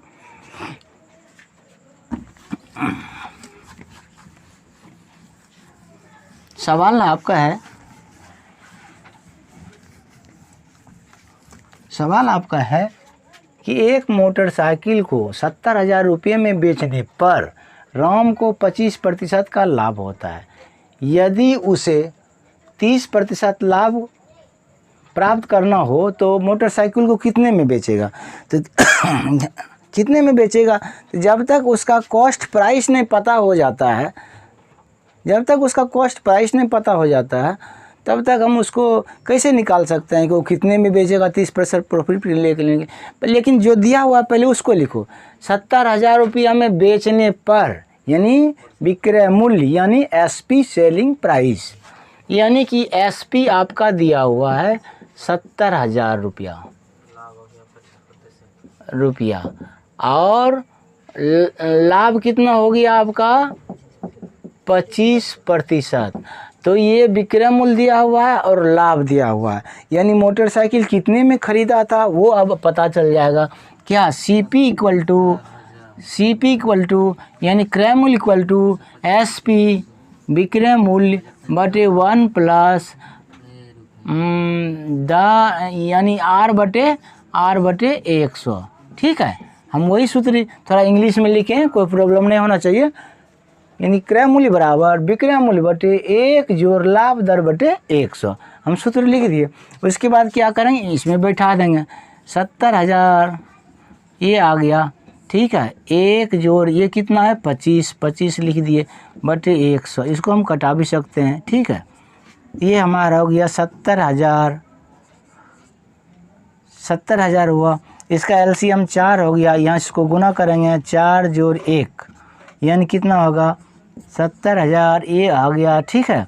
उसके बाद ये हमारा 5 आ गया, ये ऊपर 4 आ जाएगा, इसको हम कटा सकते हैं, 5 के 5 हो गया, उसके बाद 5 चौके 20 हो गया, ये आ गया, और उसके बाद ये 3 जीरो आ जाएगा। ठीक है, तो ये हमारा कितना निकल गया, 14 चौके 56, यानी 56,000 रुपयों में वो ख़रीदा था। ये पता चल गया, ये पता चल गया, क्या पता चल गया कि मोटरसाइकिल जो है हम वो जो है 56,000 रुपये में ख़रीदा था। ठीक है, अब कहता है कि वो 30% लाभ कमाने के लिए कितने में बेचेगा, तो ये तो हमारा सीपी निकल गया, ये सीपी यानी कॉस्ट प्राइस निकल गया 56,000 रुपया। चलिए हम इसको लिख देते हैं, 56,000 रुपया हो गया। ठीक है, और लाभ दिया हुआ है, लाभ दिया हुआ है कितना, 30%। 30% एसपी निकाल लेंगे, यानी सेलिंग प्राइस एसपी एसपी बराबर क्या सूत्र होता है, सीपी इंटू 1 + R/100 बैठा देंगे। ये कितना हुआ, सीपी 56,000 1 जोड़ 30/100। ठीक है, अब देखो इसको क्या कर देते हैं, 56,000 हो गया, ये जोड़ करके हो जाएगा 130/100, ये 2 जीरो कैंसिल हम कर देते हैं सबसे पहले। ठीक है, उसके बाद 56 × 13 कर देते हैं, 56 × 13 18, 1 हो गया, 15 1 16 हो गया, ये 6 5 हो गया। ठीक है, 8 12 और 5 1 6 1 7, इसके बाद जीरो कितना है वो भी देखना पड़ेगा, जीरो कितना है, 2 जीरो है, यानी कि 72,800 रुपया में वो बेचेगा, तो उसको 30% का प्रॉफिट होगा। 72,800 रुपये में वो मोटरसाइकिल को जब बेचेगा तब उसको 30% प्रॉफिट होगा। कुछ नहीं है इसमें, क्या कुछ समझने वाली बात है ही नहीं, जो दिया हुआ पहले उसको लिख लिए, उसके बाद फार्मूला अप्लाई किए। ये एसपी दिया हुआ 70,000, लाभ है 25%, सीपी निकाल लिए, सीपी हमारा निकल गया 56,000 रुपया। जब सीपी निकल गया तो फिर कहता है कि प्रॉफिट 30% है, तो एसपी निकाल लिए, एसपी हमारा निकल गया 72,800 रुपया। हाँ, बशर्ते कि आपको फार्मूला हमेशा ब्रेन में रहना चाहिए। जब आपका फार्मूला ब्रेन में नहीं रहेगा तो आप इसको नहीं बना सकते हैं। हाँ, इसको एक शॉर्टकट मेथड से भी बना सकते हैं। हाँ, देखो इसका शॉर्टकट मेथड क्या है, उसको भी थोड़ा आप दिमाग में रखिए।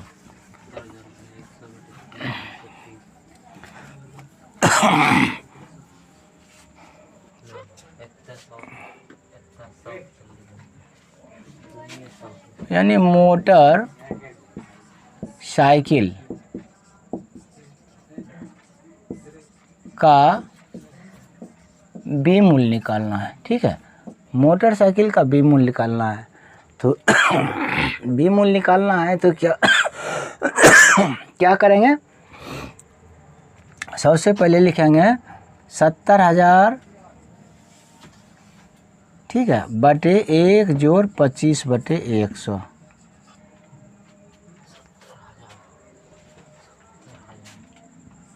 ठीक है, इसके बाद क्या करना है, ये हमारा क्या निकल गया, ये जो निकल गया ये हमारा निकला सीपी।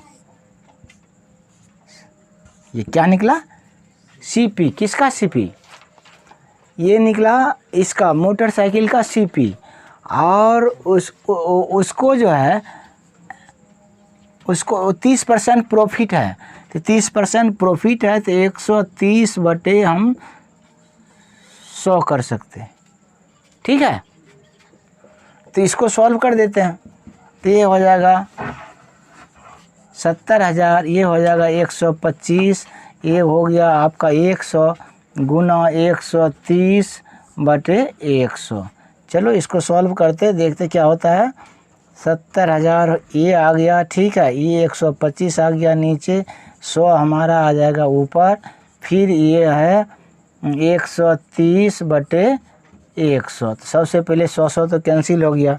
ठीक है, 100 कैंसिल हो गया।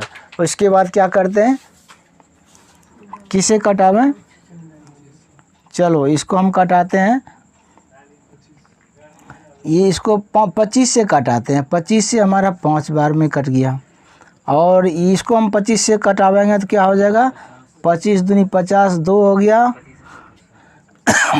उसके बाद 25 8 200 हो गया, और 2 को 0 हो गया,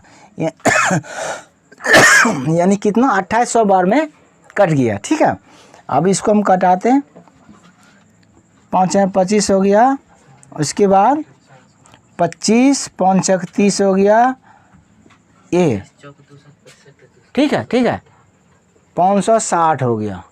ठीक है, तो 560 गुना 130 करेंगे, 560 गुना 130 करेंगे, यानी 56 गुना 13 करते हैं तो होता है क्या, देखो 56 गुना 13 करो तो 18, 1 5 15 1 16, फिर यहाँ 6 यहाँ 5 8 हो गया, 12 2 हो गया, 7 1 8, और कितना 2 0 बाकी है, उसको भी हम चढ़ा देते, ये हमारा 7 आ जाएगा। ठीक है, यानी 72,800 रुपया, इससे भी हमारा आंसर निकल गया 72,800 रुपया। ये जो है शॉर्टकट मेथड हुआ, ये शॉर्टकट मेथड हुआ, यानी मैथमेटिक्स में हम लोगों को कंपटीशन के युग में समय का अभाव रहता है। समय का अभाव रहता है, जब उस प्रोसेस से जाएंगे तो लंबे प्रोसेस में चले जाएंगे। तो इसमें क्या करना है कि सबसे पहले ये देखना है कि इसका सीपी निकालेंगे। तो सीपी का एट फर्स्ट तुरंत दिमाग अप्लाई कि सीपी बराबर एसपी बटे 1 + r/100। हाँ, ये सीपी निकल गया। सीपी, उसके बाद क्या करें, इसका एसपी निकालना है, ये एसपी निकालना है। तो एसपी निकालने के लिए हमने क्या किया, सीपी गुना 1 + r/100 कर दिए, ये ऑटोमेटिक हम लिख दिए 130/100। हाँ, इसका कैलकुलेशन करके हम निकाल लिए। हाँ, बिल्कुल इजी प्रोसेस में, बशर्ते कि आपको ब्रेन को क्विक करना है। ब्रेन जब आप तक क्विक नहीं कीजिएगा तो आप कंपटीशन में समय को नहीं बचा सकेंगे। हाँ, इसके बाद चलते हैं अगले प्रोसेस में। अगला सवाल है, बिल्कुल इजी सवाल है, जिसको हम आसानी से सॉल्व कर सकते हैं। आप भी सॉल्व कर सकते हैं, आप भी हमारी तरह बन सकते हैं, बशर्ते थोड़ा सा आपको मेहनत करना पड़ेगा। अब देखो अगला सवाल क्या है, ये भिन्न का हिसाब है, फ्रैक्शन का हिसाब सबसे पहले लिख लेते हैं। 9.3/4, उसके बाद क्या है, प्लस है, उसके बाद बड़ी ब्रैकेट शुरू है हमारा 2.1/6 भागा, ये मध्यम ब्रैकेट है 4.1/3 माइनस, उसके बाद छोटी ब्रैकेट है 2.1/2, उसके बाद प्लस है 3/4, ये बंद हो गया, छोटी ब्रैकेट, मध्यम ब्रैकेट भी और बड़ी ब्रैकेट भी। तो इसमें देखना ये है कि तीनों ब्रैकेट है, उसके बाद भाग है, प्लस है। हाँ, तो सबसे पहले हम अगले स्टेप में आपको बताए थे कि छोटी ब्रैकेट का क्या करेंगे।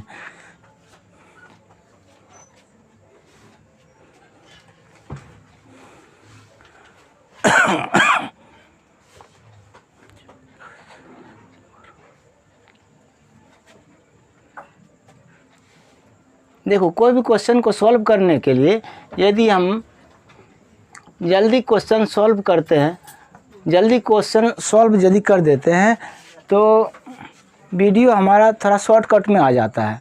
यदि उसी को हम लंबा प्रोसेस में चले जाते हैं तो वीडियो हमारा लंबा हो जाता है। हम चाहते हैं कि विद्यार्थी को कितना कम समय में कितने अच्छी तरह से समझा दें, हम चाहते हैं कितना कम समय में अच्छी तरह से समझा दें, लेकिन थोड़ा सा पीछे मुड़ करके देखते हैं, उसका बेस भी पकड़ करके जाते हैं, जिससे कि वो आसानी से समझ जाए। यदि आदमी को, विद्यार्थी को बेस पता हो तो वो ट्रिक से निकाल सकता है, लेकिन ट्रिक पता हो तो वो बेस से नहीं निकाल सकता है। इसीलिए बेस ज़रूरी है, उसके बाद हम ट्रिक का उपयोग करते हैं। अब देखो इसमें क्या करते हैं, एट फर्स्ट हमने आपको अगले वीडियो में बताया था कि सबसे पहले छोटी ब्रैकेट का क्रिया करते हैं, उसके बाद मध्यम ब्रैकेट का, उसके बाद बड़ी ब्रैकेट का, हाँ, उसके बाद भाग का, उसके बाद जोड़ का। तो चलिए हम चलते हैं। इस सबसे पहले इसको पूर्णांक तोड़ लेते हैं, कितना हो जाएगा, 9 के 36 3 39/4 जोड़, ये हमारा हो गया 6 दूनी 12 1 13/6 भागा, ये हमारा हो गया 4 तिया 12 1 13/3, ठीक है, घटा, ये हमारा हो गया 2 दूनी 4 1 5/2 प्लस 3/4। चलिए हम लिख दिए इसको, कुछ नहीं किया है, कुछ नहीं किया है, सिर्फ पूर्णांक को तोड़े हैं, पूर्णांक को तोड़े हैं। उसके बाद क्या करेंगे, ये जो है ये छोटी ब्रैकेट से चलेंगे, इसको हम लिखते चलेंगे। क्या लिखेंगे, 39/4 जोड़ ये आ गया 13/6 भागा ई आ जाएगा 13/3, ठीक है, घटा। उसके बाद इसका एलसीएम निकाल, 2 4 का एलसीएम क्या होता है, 4 होता है। 4 में हम इससे भाग देंगे 2 से, तो कितने बार में कटेगा, 2 बार में। 2 को हम 5 से गुना करेंगे तो कितना हो जाएगा, 10 हो जाएगा जोड़। फिर 4 में 4 से भाग देंगे तो भागफल होगा 1, और 1 को हम 3 से गुना करेंगे तो ये हो जाएगा हमारा 3। इस ब्रैकेट को बंद कर देते हैं, ये छोटी ब्रैकेट का सॉल्यूशन हो गया। अब चलेंगे मध्यम ब्रैकेट में। ये है 39/4 जोड़ ये कितना हुआ, 13/6 भागा, मध्यम ब्रैकेट शुरू करते हैं, 13/3 भागा माइनस। अब देखो कितना हो जाएगा, 13/4, 13/4। ये छोटी ब्रैकेट ख़त्म हो गया। अब मध्यम ब्रैकेट और बड़े ब्रैकेट बचा। तो चलो अब मध्यम ब्रैकेट में चलते हैं। ये 39/4 जोड़ ये 13/6 भागा मध्यम ब्रैकेट में, इसका एलसीएम निकाल लेते हैं, कितना का 12। 3 से कितने बार में कटेगा ये, 12 4 बार में। 4 से 13 से गुना करेंगे तो कितना हो जाएगा, 52, माइनस 4 से कितने बार में कटा, 3 बार में। 3 13 गुना 3 करें तो कितना हो जाएगा, 39। चलो इसको बंद कर देते हैं। अब देखो ये 39/4 जोड़ ये आ जाएगा 13/6 भागा, अब 52 में हम 39 को घटाएंगे तो कितना हो जाएगा, 13 बचेगा, 13/12। ये मध्यम ब्रैकेट ख़त्म हो गया। अब बड़े ब्रैकेट बचा। अब बड़े ब्रैकेट को सॉल्व कर लेंगे। ये 39/4 जोड़ ये इसी किए 13/6 भागा, इसको उल्टा देंगे, गुना का चिन्ह देंगे, 12/13 कर दिए। ये हमारा 13 कैंसिल हो गया, 12 कट गया, ये 6 का 6 6 दूनी 12। ये कितना हो जाएगा, 39/4 जोड़ 2 हम 1 कर लेते हैं। चलो इसका एलसीएम निकाल लेते हैं, 4 हो गया। ये 39 जोड़ इसको कितना हो जाएगा, 4 दूनी 8, ये हो जाएगा कितना, 9 8 17, यानी 47/4। ये हमारा आंसर निकल गया। ठीक है, ठीक है। तो देखो ये भिन्न का हिसाब है, और भिन्न का हिसाब कंपटीशन में एक न एक ज़रूर आता है, जिससे कि वो एग्जामिनर समझता है कि ये ब्रेन, इसका ब्रेन किस टाइप से है और इसको कितना जल्दी ये सॉल्व कर सकता है। और प्रायः भिन्न के हिसाब में अच्छा विद्यार्थी मिस करता है, जिसका कि आंसर सही से नहीं निकाल सकता है। इसीलिए भिन्न का हिसाब को सॉल्व करने के लिए आपको सबसे पहले क्या करना पड़ेगा, छोटी ब्रैकेट का क्रिया करना पड़ेगा। उसको करके उसको मध्यम में अटैच करना है। मध्यम में अटैच करने के बाद क्या करना है, बड़ी में अटैच करना है। बड़ी में अटैच करने के बाद उसके बाद बॉडमॉस का जो फार्मूला है उसको अप्लाई करना है कि पहले किसका क्रिया करेंगे। बॉडमॉस का फार्मूला अप्लाई करके आप उसको सॉल्व कर सकते हैं। ये नहीं कि पहले प्लस का कर दिए या कहीं गुना का कर दिए, कहीं भाग का कर दिए, तो आपका सही सॉल्यूशन नहीं निकलेगा। चलिए अब इसके बाद चलते हैं अगले क्वेश्चन पर। अगला क्वेश्चन है a - 1/a = 3 दिया हुआ है। ठीक है, तो a पर 6 जोड़ 1/a पर 6 का मान निकालना है। अब देखो ये तो बहुत बड़ा प्रॉब्लम हो गया। क्या प्रॉब्लम हुआ कि a - 1/a = 3 मात्र दिया हुआ है, तो कहता है a पर 6 जोड़ 1/a पर 6 का मान निकालना। चलो इसको देखो बिल्कुल इजी सवाल है, सिर्फ आपको ब्रेन अप्लाई करना है, ये ऑटोमेटिक बन जाएगा। यदि सवाल को पकड़ करके सोचते रह जाओगे तो आपका टाइम यूँ ही वेस्ट हो जाएगा और आप जो है ना हिसाब नहीं बना सकोगे। और कोशिश करो कि जिस क्वेश्चन को कंपटीशन में टच करो उसको बना करके ही निकलो। उसको जब छोड़ देते हो तो उस पर से दिमाग उतर जाता है और जो है ना वो ऑटोमेटिक और भारी हो जाता है। इसीलिए जिसको भी टच करो उसको बना करके ही उसको आगे बढ़ो। तो हमारा पहले जो दिया हुआ है उसको लिख लेते हैं। a घटा 1/a बराबर 3 है। तो कहता है कि a पर 6 जोड़ 1/a पर 6 का मान क्या होगा। ऐसा करते हैं कि दोनों तरफ क्या कर देते हैं, घन कर देते हैं, वर्ग। दोनों तरफ वर्ग करने पर, घन नहीं, पहले वर्ग करो, पहले वर्ग करना है। वर्ग का मतलब स्क्वायर। तो करो a घटा 1/a का होल स्क्वायर बराबर, इस यहाँ भी 3 का होल स्क्वायर आ जाएगा। तो ये हमारा हो गया a घटा b का होल स्क्वायर। तो a घटा b का होल स्क्वायर बराबर a स्क्वायर जोड़ b स्क्वायर माइनस 2ab। यहाँ ध्यान रखना है, हम बोलते कुछ है लेकिन बोर्ड पर लिखा हुआ कुछ और है, इसीलिए हम बोलते हैं कि इजी वे में सूत्र बोलेंगे तो वो आप ऑटोमेटिक समझ जाओगे कि a का मतलब a है, b का मतलब 1/a है। हाँ, इक्वल टू कितना हो गया, 9 हो गया। तो यानी कि a स्क्वायर जोड़ 1/a स्क्वायर माइनस 2 बराबर आपका निकल गया कितना, 9। यानी कि a स्क्वायर जोड़ 1/a स्क्वायर का मान कितना, 9 जोड़ 2 हो जाएगा। ठीक है, और a स्क्वायर जोड़ 1/a स्क्वायर बराबर हमारा 11। लेकिन इससे तो हमारा का सॉल्यूशन नहीं निकलता, इससे तो a स्क्वायर जोड़ 1/a स्क्वायर का मान निकल गया हमारा कितना, 11। इससे तो हमारा सॉल्व नहीं होता। ये कह रहा है कि a पर 6 जोड़ 1/a पर 6 का मान निकालना है। तो क्या करें, इस पर क्या करें, इस पर हम क्यू कर देते हैं, घन कर देंगे तो ऑटोमेटिक 6 और इस पर भी 6 निकल जाएगा।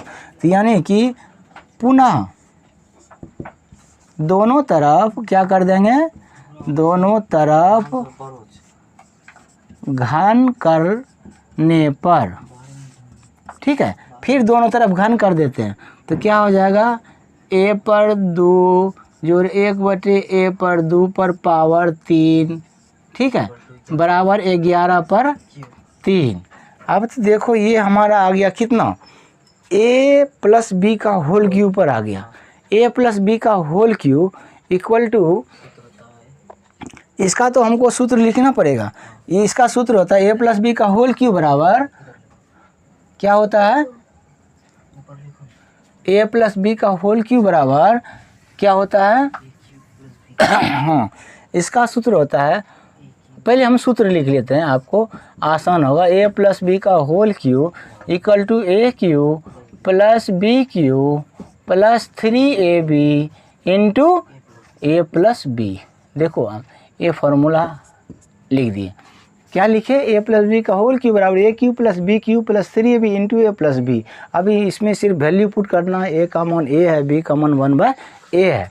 तो हम लिखते हैं, क्या लिखेंगे, a प्लस 1/a का whole cube equal to a cube, ठीक है, a cube plus b cube, ये हमारा b क्यूब आ गया, ठीक है, प्लस 3ab, a हम दे दिए, b a दे दिए, इंटू a प्लस b का वैल्यू कितना है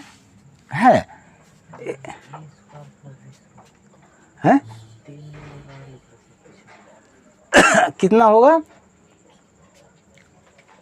अच्छा, यहाँ पर a का मान ये है हमारा, a का मान है हमारा a स्क्वायर, ठीक है, ये हमारा a स्क्वायर है, b का मान ये है, ठीक है।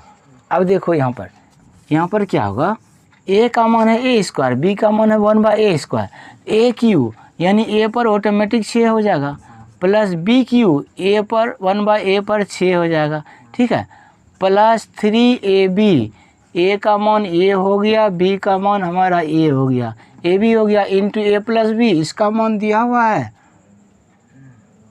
नहीं दिया हुआ है,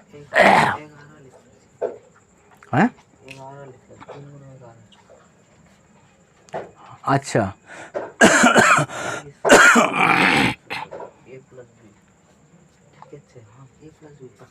a प्लस b का मान कितना है a प्लस b का मान,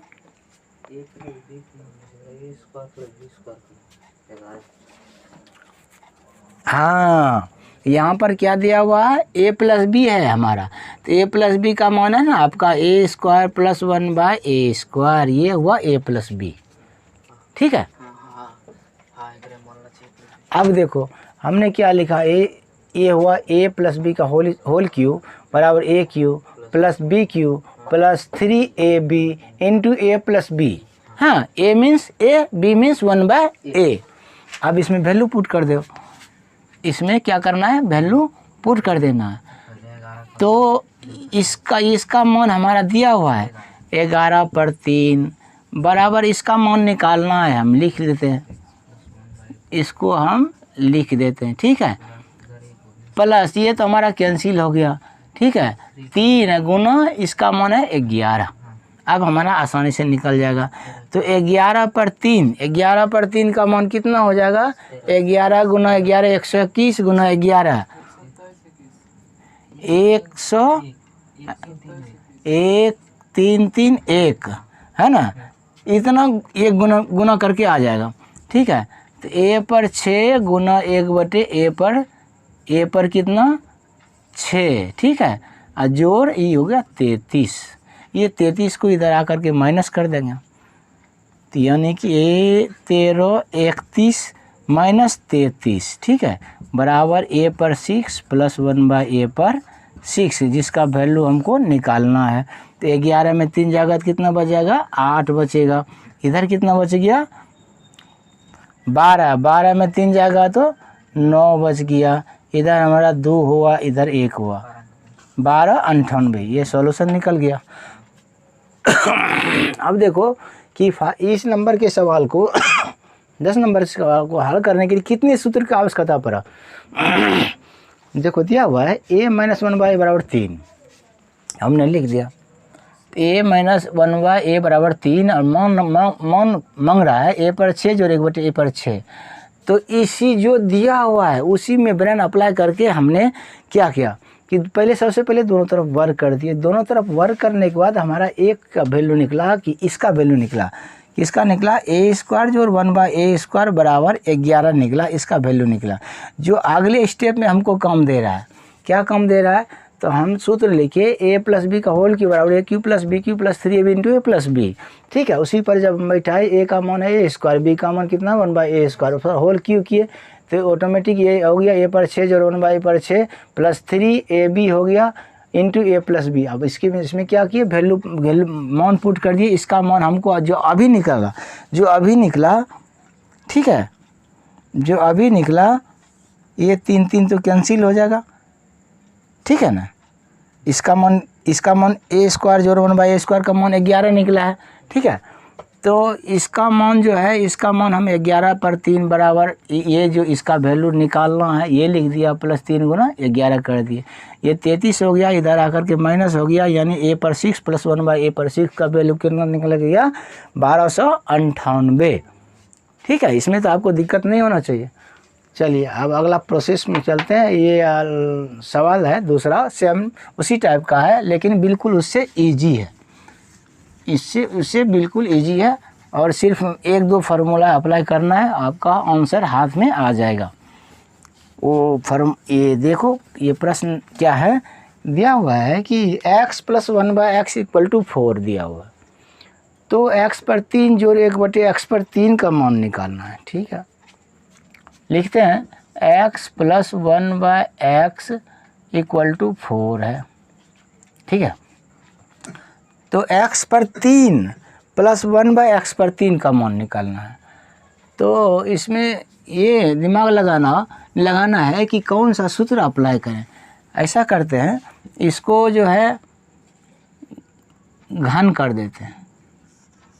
ठीक है,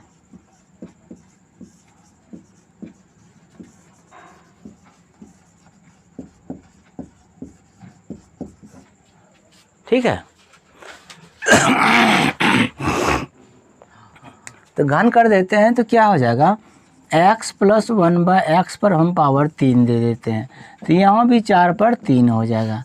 ये हमारा सूत्र पर आ गया, a प्लस बी का whole cube, a plus B का होल क्यू = a³ यानी x³ plus 1/x³ AQ plus BQ plus 3AB a b हो गया, ठीक है, इनटू क्या होता है A प्लस बी, ये हमारा A प्लस बी आ गया। कुछ नहीं किए, इसका हम सूत्र लिखे, बराबर 4 पर 3 कितना हो जाएगा, 4 चौक 16 और 16 चौके ये हमारा 64 हो गया। क्या किए, ये सूत्र लिखे A प्लस बी का whole cube equal to AQ plus BQ plus 3AB into A plus b, यानी A means x, B means 1/x। अब देखो हमको इसका वैल्यू निकालना है, ये तो कैंसिल हो गया, इसका वैल्यू निकालना है तो इसको हम लिख लेते हैं x³ plus 1/x³ plus 3 into x plus 1/x का मान हमारा दिया हुआ है 4, यहाँ पर वैल्यू पुट कर देते हैं 4 इक्वल टू 64 और x³ plus 1/x³ equal to कितना हो जाएगा 64 माइनस 12 और x³ plus 1/x³ equal to 52, ये हमारा आंसर निकल गया। ठीक है, देखो इसमें हम क्या किए, फिर से एक बार देख लो कि जो हमारा दिया हुआ है x plus 1/x equal to 4, इसको हमने क्या किया, दोनों तरफ घन कर दिए। घन क्यों किए, चूँकि हमको क्या निकालना है, x पर 3 जोड़ 1/x पर 3, ये घन के रूप में है, इसीलिए हमने क्या किया, इसको दोनों तरफ घन कर दिए। घन का मतलब उसको 3 से करना, गुना, 3 से क्या करना है, गुना करना। यदि वर्ग करने के लिए करेंगे तो उसको क्या करेंगे, 2 से उसको क्या करेंगे, 2 से गुना करेंगे। यहाँ पर घन कर दिए तो A प्लस बी का होल क्यूब यानी x प्लस 1/x का होल क्यूब इक्वल टू 4 पर 3 हो गया। ये हमारे क्या किए, इसको सूत्र लिखे x³ plus 1/x³ plus 3x into 1/x into x plus 1/x लिख दिए। ये हमारा x कट गया, उसके बाद इसका मान निकालना है, ये हमने लिख दिया प्लस 3 इंटू इसका मान दिया हुआ है 4। उसके बाद क्या किए, x³ plus 1/x³ equal to ये 12 जो हुआ इधर आकर के माइनस किए, ठीक है, x³ प्लस 1/x³ निकल गया हमारा 52, ये हमारा आंसर निकल गया। चलिए इसके बाद चलते हैं अगले क्वेश्चन में। अगला क्वेश्चन है कि मान लीजिए कि ABC सिमिलर ट्रायंगल PQR, माने ABC और PQR दो त्रिभुज है, जो दोनों समरूप है। तो समरूप का अर्थ थोड़ा सा आप समझ लीजिए, समरूप क्या होता है। समरूप, मान लो कि एक त्रिभुज है ABC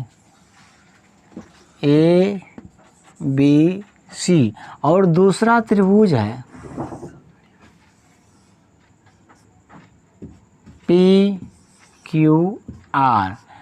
PQR दूसरा त्रिभुज है।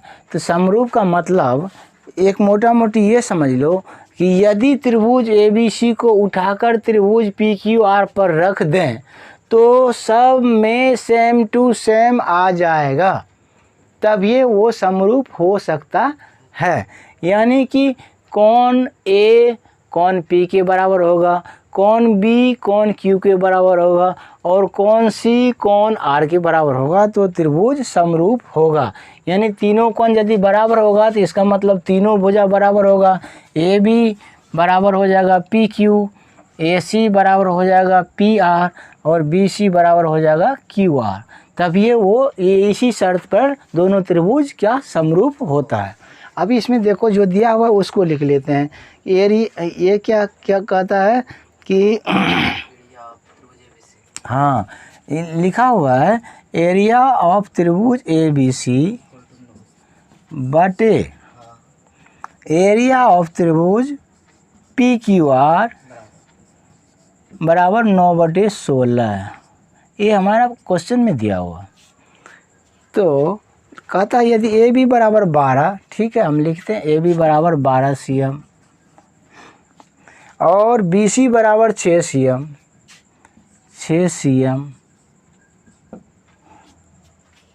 और AC बराबर 9 cm।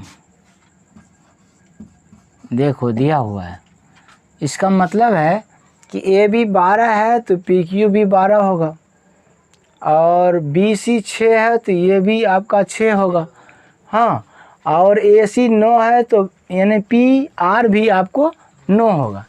तो ज्योमेट्री में एक फार्मूला है कि दोनों के क्षेत्रफल का जो अनुपात होता है, दोनों समरूप त्रिभुज के दोनों क्षेत्रफल का जो अनुपात होता है, उसके भुजा के अनुपात का वर्ग होता है। क्या होता है? हाँ, कि दोनों त्रिभुज के समरूप त्रिभुज जो है, दोनों त्रिभुज के क्षेत्रफल का जो अनुपात होगा उसके भुजा के अनुपात का वर्ग होता है। तो मान लो कि ए बी सी त्रिभुज है और पी क्यू आर 2 त्रिभुज है, तो इसका कोई भी भुजा ले सकते हैं। ये 6 cm है तो ये 6 cm है। तो ये कह रहा है कि पी आर का मान क्या होगा, पी आर का मान क्या होगा। पी आर को क्या मान लेते हैं? पी आर का मान क्या होगा? पी आर कौन सा है? पी आर हमारा ये हुआ है ना, पी आर हमारा तो ये हुआ, ठीक है, ये दिया हुआ है ना। त्रिभुज ए बी सी बटे त्रिभुज पी क्यू आर बराबर 9/16, ए बी बराबर 12, बी सी बराबर 6, ए बी बराबर बी सी बराबर 6 और ए सी बराबर 9। तो पी आर क्या होगा? पी आर को क्या मान लेते हैं? एक्स मान लेते हैं। तो हम क्या लिखेंगे?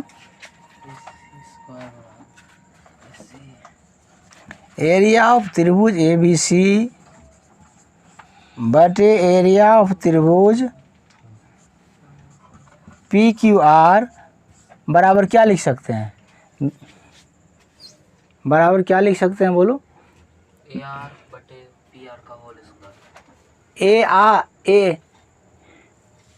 ए सी बटे पी आर है, ए सी बटे पी आर का होल स्क्वायर। चूँकि हमको पी आर मांग रहा है तो हम लिख सकते हैं ए सी बटे पी आर का होल स्क्वायर। चलो, इसका मान तो दिया हुआ है 9/16 बराबर ए सी का मान हमको दिया हुआ है कितना? 9, ठीक है। 9 बटे हम एक्स इसको लिख सकते हैं होल स्क्वायर, ठीक है। और 9/16 बराबर 81/x²।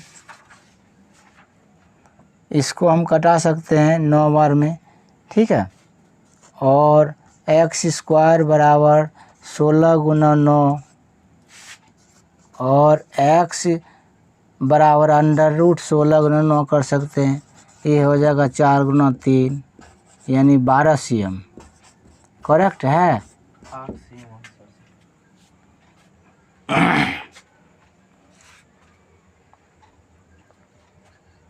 बंद करो।